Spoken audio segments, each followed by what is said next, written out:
When Nia walked into what she thought was a quiet family brunch, she didn't expect to see a lawyer or a contract demanding the majority of her inheritance. But what started as manipulation quickly turned into a full-blown legal war that proved not everyone who shares your blood deserves your trust. This is not just a story about inheritance. It's about survival, strategy, and self-respect in the face of pressure from the people who were supposed to love you the most. Ready for the full story? Subscribe now so you never miss a chapter. You'll get more powerful narratives about loyalty, legacy, and the strength it takes to protect your peace, even from family. Hit that subscribe button and let's get into it. The minute I stepped into the private lounge at the back of the Uptown Bistro, I knew something was off. This wasn't the friendly weekend get-together my mother had promised. The lights were too sharp, the table was too bare, and the stack of documents centered under the overhead lamp didn't exactly scream pancakes and catching up. I'm Nia, 29 years old, a remote project manager in software services. I've seen enough econ tracks and back-end systems to recognize a setup when I'm walking right into one.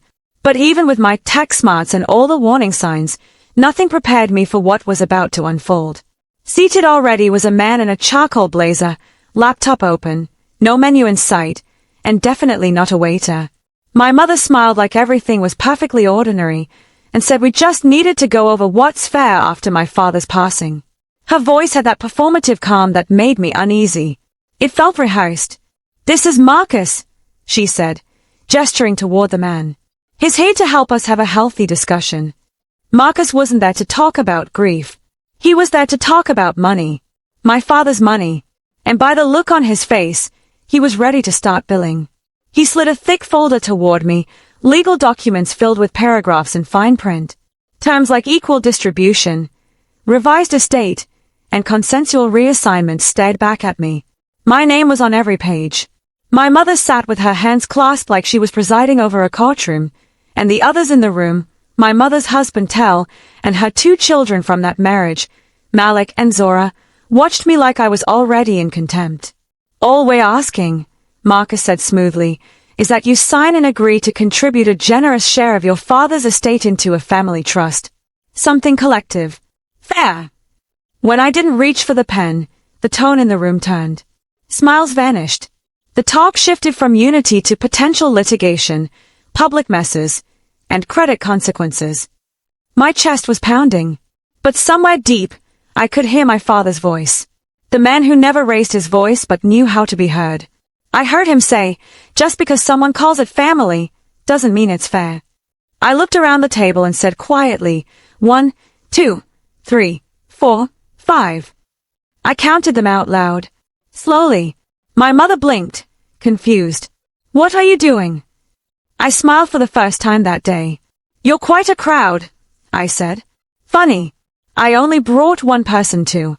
But before we get to who walked through that door and why it changed everything, they need to know who I was before this mess began. Because I wasn't always the woman calmly defying a table full of legal threats. I was once just a girl growing up in a cozy neighborhood outside of Crescent Hill, Louisiana. A place where block parties and grocery runs with my dad were the highlight of the week. My father, Calvin, was a back-end systems analyst for a regional software consultancy. A practical man. The kind of guy who used coupons on bulk beans and fixed his own car until the wheels gave out. My mother, Ramona, hated that about him. She wanted the suburban dream, gated communities, leather interiors, and perfectly posed vacation photos. He gave her stability. She wanted spectacle. By the time I turned 16, the gap between their worldviews cracked wide open. I still remember that night at the dining room table. Dad had his budgeting spreadsheet pulled up, color-coded and annotated. My mother had tabs open on a villa rental site in the Bahamas. "I'm tired of scraping by," she had said. "And I'm tired of pretending we can afford the life you're chasing," he replied.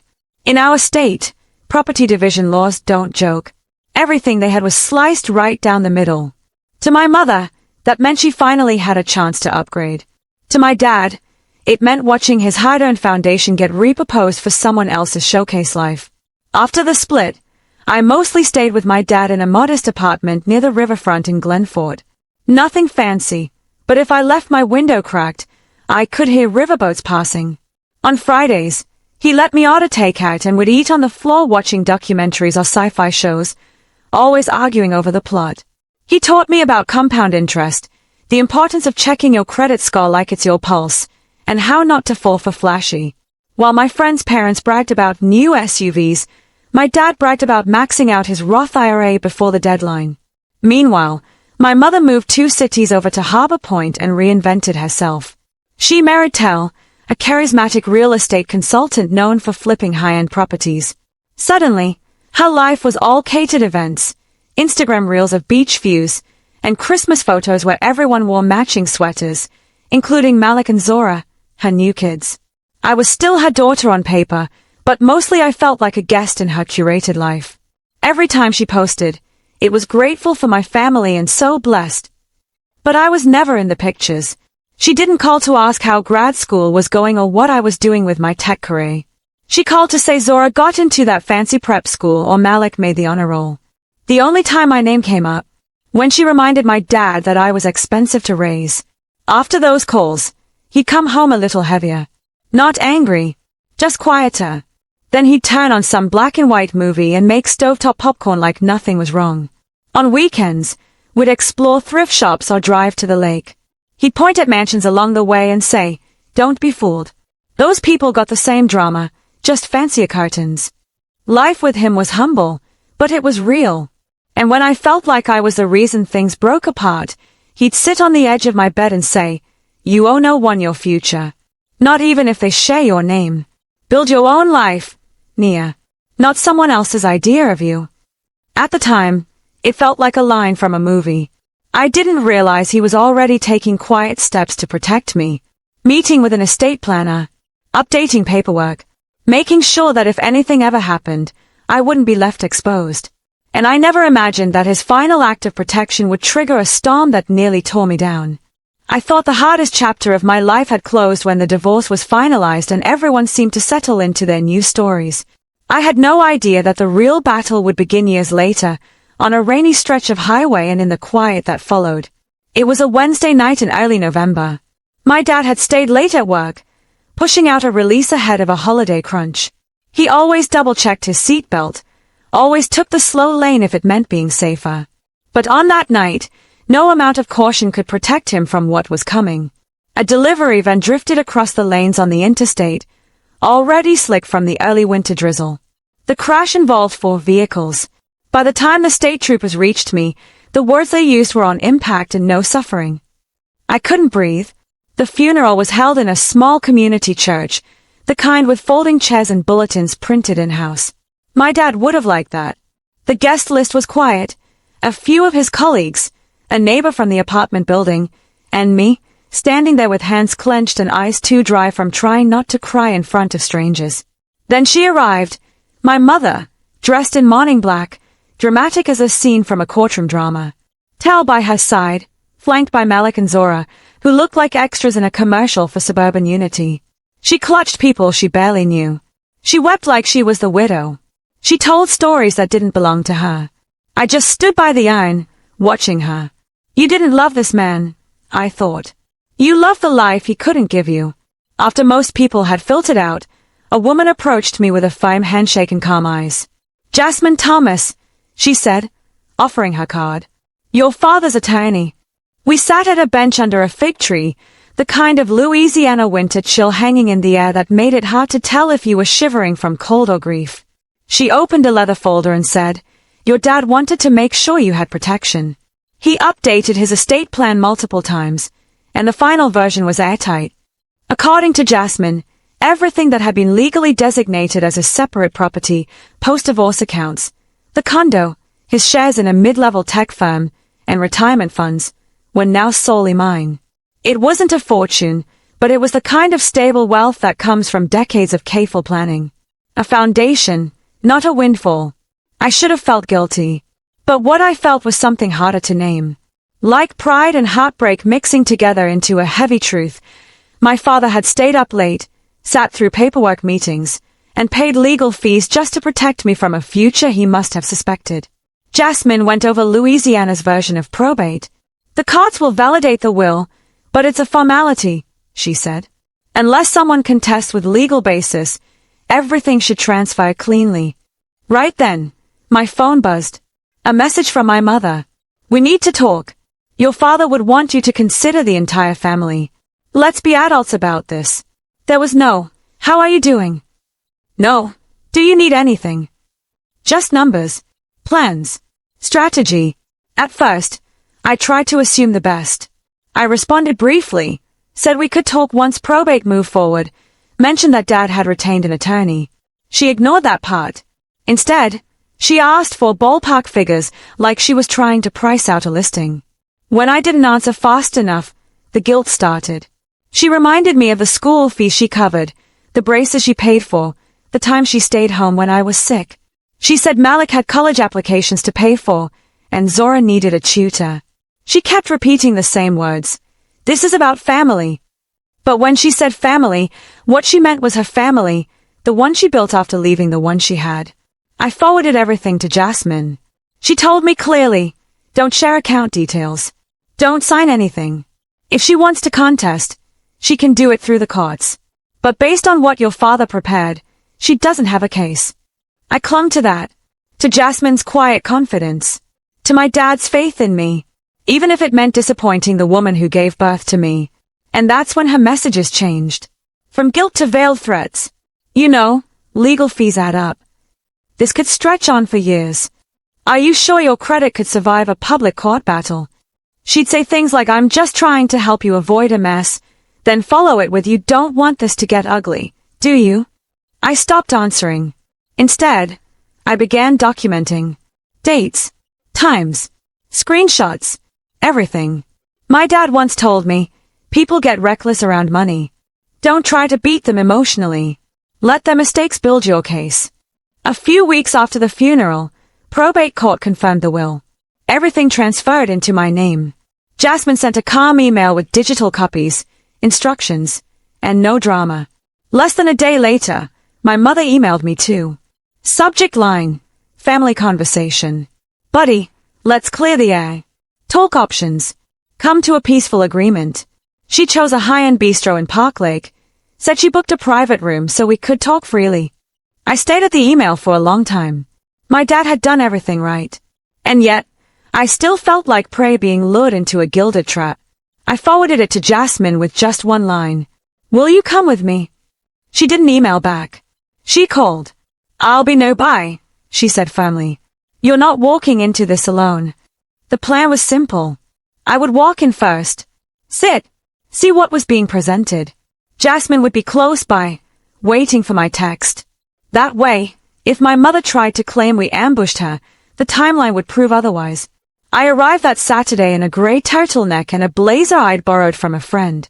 I carried a folder with copies of the will, the court orders, and a notebook filled with handwritten summaries of every guilt-laced message my mother had sent me. It wasn't a sword. It was a shield. The restaurant was all soft jazz and polished marble. A hostess led me to a back room with frosted glass doors. She opened them and stepped aside. Inside, the table was perfectly set, except there were no menus. Just a pitcher of water, a stack of papers, and a pen scented like a prize. My mother sat at the head of the table like a CEO about to pitch a merger. Tel next to her, Malik and Zora across, beside a man with a crisp suit and a sleek laptop. Nia, so glad you could make it, my mother said, as if I was early to help decorate. The man in the suit stood. Good afternoon. I'm Devon, legal advisor. Here to help the family discuss the distribution of assets in a peaceful manner. The way he said family made it sound like we were equals in grief and entitlement. But I had the paperwork. And I had the truth. I sat down slowly, placing my folder on the table like a quiet warning. The man, Devon, gestured toward the papers in front of me. This is a family agreement, he said, that allows for a more equitable distribution of your father's estate through a shared trust. He used the word equitable like it was a warm blanket, but the number printed on the page chilled me. 68%. 68% of my inheritance, of what my father had built and protected, was what they called reasonable to contribute. For the good of the family, of course. I didn't say anything. I didn't need to. My silence made the air in the room shift. This is just about fairness, my mother added with a carefully measured softness. Your father didn't update his will with the whole family in mind. Malik and Zora weren't considered. It wasn't his fault. But now, we all have to live with the reality. She gestured to the kids like they were a line item on a budget spreadsheet. College is expensive. Malik wants to study engineering. Zora's talking about law school. The room blurred slightly.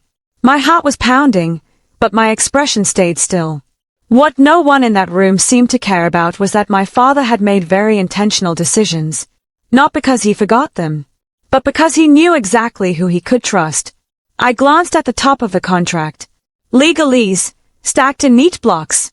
Irrevocable, voluntary reassignment, liquid transfer of estate property. They used language to make it sound like generosity instead of a takedown. My mother leaned forward, her voice now wrapped in sugar. No one is trying to take anything from you. We're just asking you not to turn this into an expensive legal battle. That's all. Be reasonable, Nia. Think of your future. Funny. The document's whole purpose was to undermine that future. I thought about the voicemails where she started sweet and ended sharp. I thought about my dad teaching me how to protect my passwords, not just my peace. Then I asked, if I don't sign this, what happens? The room dropped a few degrees. Malik shifted in his chair. Zora stared at the table. Tal suddenly had something fascinating to look at on the wall. Devon folded his hands like a man preparing for a lecture. Well, in that case, your mother could explore legal avenues to contest specific allocations under probate. That might delay access to accounts. There could be public filings, higher legal fees, potential impacts on your credit, especially if things become combative. But no one here wants that. The tone was calm. The message was clear. Sign now, or prepare to suffer. My mother's mask slipped slightly as she added, we're giving you a chance to show you care about this family. We all lost someone, Nia. You're not the only one hurting. This is your moment to step up. I looked around the table, seeing them all not as family, but as players. Devon, the attorney who saw a trust fund as a spreadsheet problem. Tal, the partner who married ambition and now wanted a cut of legacy. Malik and Zora, teenagers raised in comfort, still too young to see what was being done in their name. And my mother, the woman who had spent years curating a perfect image while quietly discarding the parts of her old life that didn't fit. Then I said it again. Quietly, calmly, how many of y'all are there? My mother frowned. What does that even mean? I turned my gaze around the table. 1, I said, nodding toward her. 2, toward Tal. 3, 4, for the kids. 5. I looked Devon in the eye. They stared, confused, silent. You're a lot of people, I said. And for the first time since walking in, I smiled. They didn't know why yet, but they would. I reached into my bag and pulled out my phone, tapping a word I had already typed into a draft. Just one word. Then I placed the phone on the table, screen down, next to the untouched pen. Funny thing, I said. I only brought one person, 2. A knock. Sharp. Timed like a drumbeat. The hostess cracked the door open just wide enough to let in Jasmine Thomas, navy blazer, folder in hand, and a calm steel in her smile. She nodded at everyone like they were mailing names on a to-do list. Afternoon, she said. I hear there are some questions about Nia's inheritance. From that moment, my mother stopped pretending. There was no more sweetheart, no more pain sighs. Her mouth pressed into a tight line. Tal kept his gaze down. Devon started reorganizing the papers, stalling like he didn't quite know what to do with a lawyer who'd come to fight. They left shortly after, stiff and silent. My mother didn't say goodbye. Tal offered a strained "we'll be in touch." Malik and Zora walked out behind them, glancing over their shoulders like they couldn't figure out if they'd just witnessed a failed negotiation or a full-blown ambush. Jasmine and I sat at the table a while longer.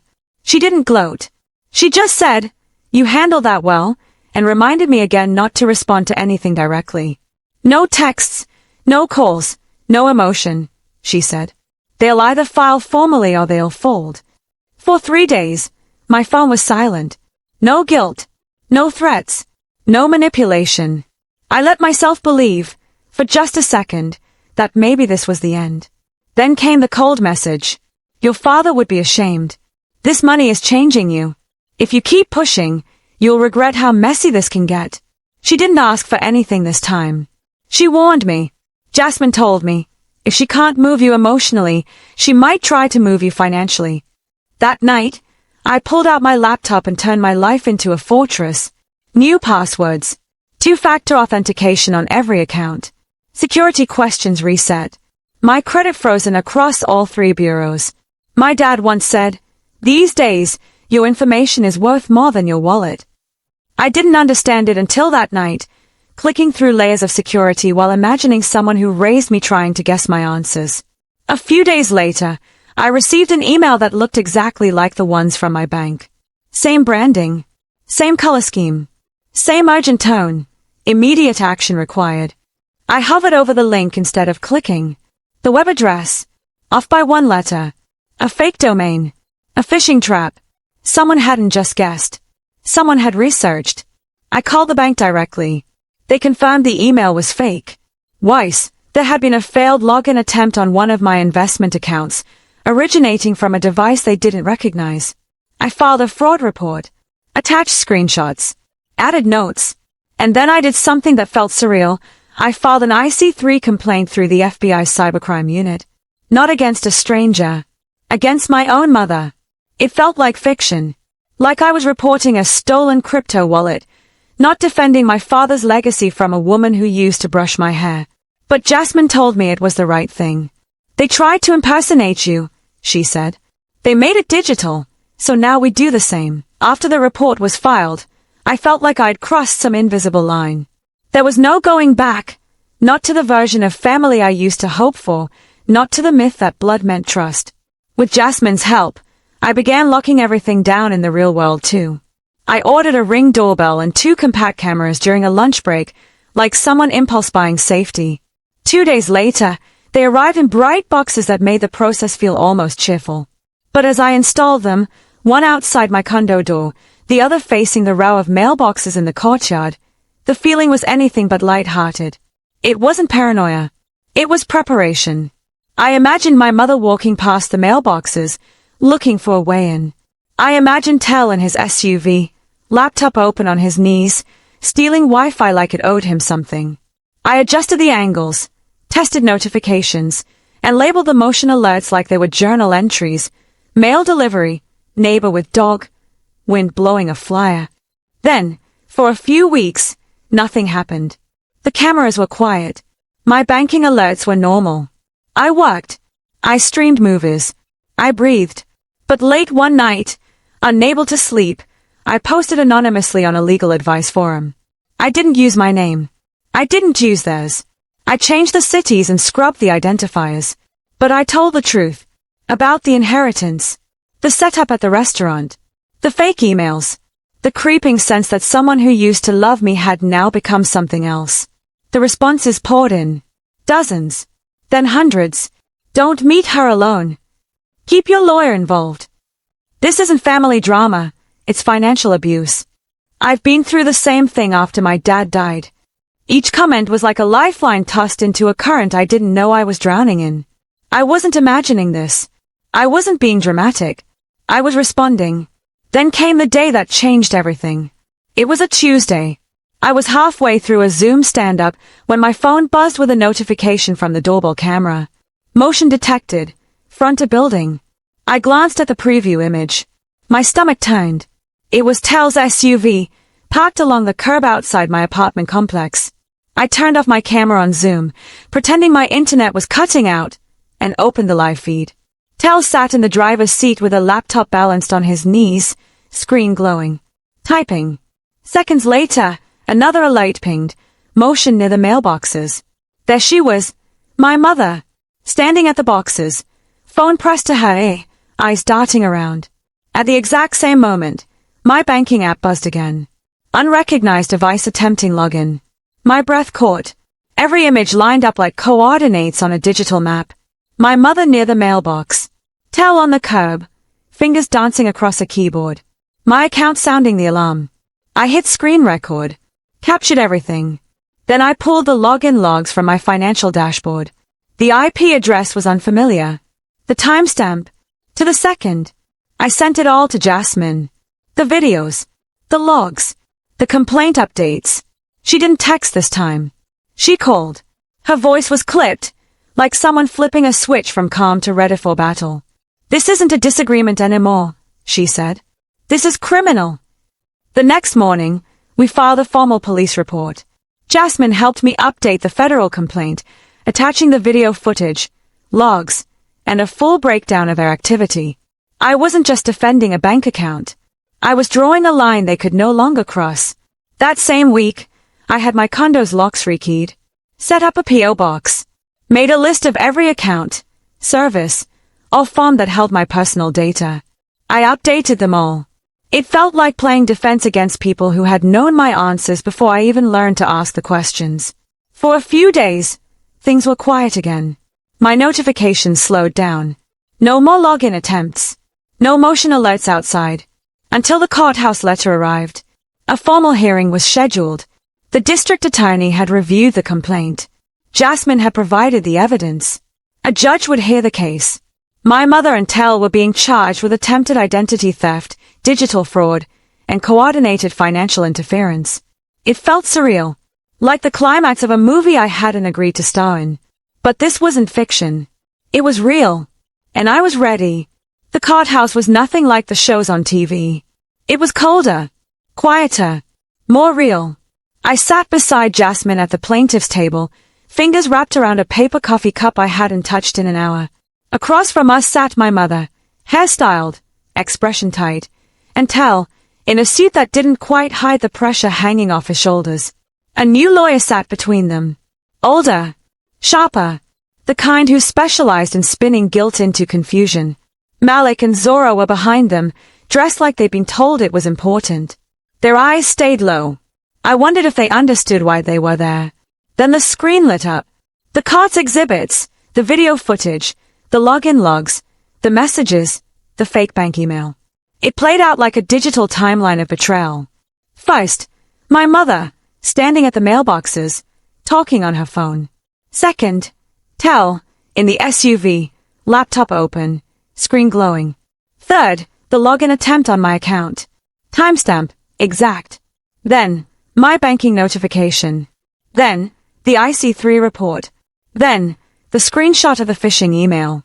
Devon's replacement tried to spin a story. Said they misunderstood access levels. Claimed they thought it was an old shared account from the marriage. Said they were just checking on financial details. They tried to make me look paranoid, ungrateful, unforgiving. But they had forgotten one thing. My father had raised me to document the truth. And Jasmine had helped me bring it. She stood, calm and direct, and walked the court through every detail. My dad's estate plan. The fully probated will. The legal transfer of accounts. The lack of shared access. The messages that tiptoed from guilt to threat. She played a voicemail, my mother's voice dipping low with implication.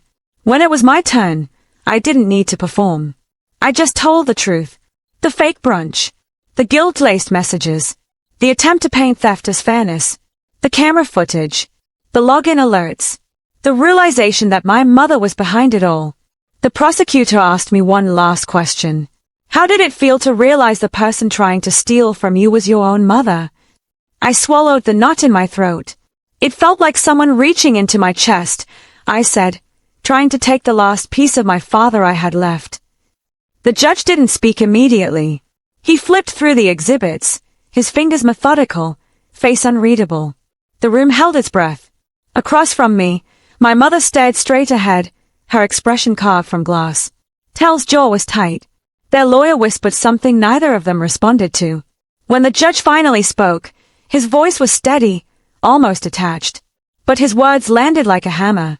He said the evidence clearly showed coordinated attempts to access financial accounts under false pretense. He noted that using prior knowledge and personal history to impersonate someone, even your own child, was not a misunderstanding. It was fraud. He acknowledged that no money had been successfully taken. But that didn't erase the intent, or the effort, or the planning. It didn't erase what had been done to me. He found them guilty of attempted identity theft and digital fraud. No jail time, but it didn't matter. The consequences he laid down cut deeper than orange jumpsuits ever could. He imposed heavy fines, nearly $50,000, with restitution for my legal expenses. He placed them both under strict financial probation. Every major financial transaction for the next 3 years would require court disclosure. He ordered them to complete a program on financial crimes. And then, just as Jasmine had requested, he issued a 5-year restraining order. No contact. No messages. No visits. They were barred from coming near me, my home, or my workplace. And then he added one final note. He referred Tal's real estate license to the state board for review. I saw the exact second it hit him what that meant. No license. No luxury listings. No deals. No commission to fund the life they built off showrooms and illusion. My mother didn't cry. She didn't plead. She just stayed at the table, her entire curated image dissolving one breath at a time. I didn't say anything to her when I passed. Not because I was angry, but because there was nothing left to say that the law hadn't already said for me. After the verdict, life didn't suddenly become beautiful. There was no cinematic montage of healing. But something deeper shifted. The silence in my condo started to feel like peace again, not the empty quiet of waiting for the next betrayal. I woke up without scanning my phone for threats. My camera alerts were uneventful. My accounts were locked, my credit protected. Jasmine helped me sit down with everything my dad left behind, not just to hold it, but to build with it. We diversified the investments, set up an emergency fund, built a retirement plan that would have made him proud. The condo stayed in my name, and so did the vision. Some mornings, I'd sit at the kitchen table where we used to eat greasy takeout in silence, my laptop open beside a coffee mug. I'd catch myself looking toward the empty chair where my dad once sat today. It still hurt, but in a cleaner way now. Like a scar, not a wound. I started therapy, found a black grief counselor who didn't flinch when I said, my mother tried to steal my inheritance. We talked about boundaries, about loss, about how sometimes protecting your future means letting go of someone who shares your past. Slowly, I stopped trying to fix the version of family I'd been left out of. I stopped performing worthiness. I stopped hoping to be picked. I found peace instead. At a yoga studio 2 blocks away, where no one cared about my last name. At meetups for women in tech, where we talked about bugs in our code, not betrayals in our bloodlines. Online, I shifted from doom scrolling to building. I messaged a moderator from a financial safety forum and asked if I could turn my post into a resource. Together, we shaped it into a guide, how to document financial abuse, how to protect your digital life, how to recognize manipulation, even when it's dressed up as love. With part of the restitution I received, I donated to an organization that helps survivors of identity theft rebuild. It felt right that some of the money my mother tried to steal would end up protecting people from others just like her. I didn't blast it on Instagram. I just tucked the confirmation email into a folder on my desktop labeled, Dad would like this. As for my mother, she lost the house. The fines and fees forced the sale. Tal's license went into review. Their deal flow dried up. Their social media presence shifted from clinking glasses to vague quotes about starting over and learning who's real. None of those quotes had my name in them. Malik and Zora never reached out. And I didn't chase them. Maybe one day, they'll learn the truth on their own. Maybe they'll resent me. Or maybe, in some quiet moment, they'll understand. Either way, that's their story to write. Not mine. People still say things like, but she's still your mom. As if DNA is an excuse. As if giving birth earns permanent access to your life. But I've learned, shared blood doesn't entitle someone to your future. Love is measured by protection, not performance. Family is shown in actions, not names on a family tree. My father's real legacy wasn't stocks or savings. It was the spreadsheet he taught me to understand. The budgeting apps. The quote he said over and over again, integrity is what you do when no one's watching. And the courage to say no, even when the voice asking sounds like someone you used to love. If you've never been through a family war over money, I hope you never do. But if you're sitting there right now, feeling your stomach twist as someone you love uses guilt to grab at what isn't theirs, I want you to hear me clearly. You're not selfish for protecting what's yours. You're not cruel for setting boundaries. You're not wrong for saying no, even if it's to your own mother. We live in a world where passwords are power, where digital footprints matter more than handshakes, and where silence can be a trap. So if you've been wondering whether you're overreacting, you're not. Say no. Document everything. And when they call you cold, remember, real love doesn't need to steal to survive. My mother once tried to trap me in a brunch meeting. She walked in thinking she could manipulate me out of what my father left. But what she didn't count on was this.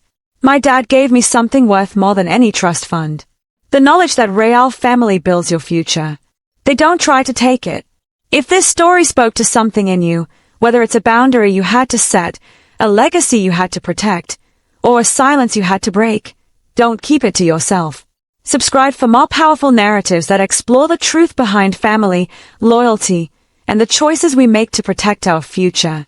Also, turn on your notifications so you'll be notified when a new video drops. Share your thoughts in the comments. Your story might be the one someone else needs to hear. And if you know someone who's been through something similar, send this their way. Stories like this aren't just told to entertain, they are told to empower.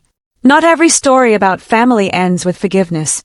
Some end with clarity, with a locked door, with peace that doesn't need permission. Legacy Locked isn't just near story, it's a reminder that love without respect is just control in disguise. And that protecting what's yours doesn't make you cold, it makes you ready. Because sometimes, the strongest thing you can say isn't I forgive you. It's no. This ends with me.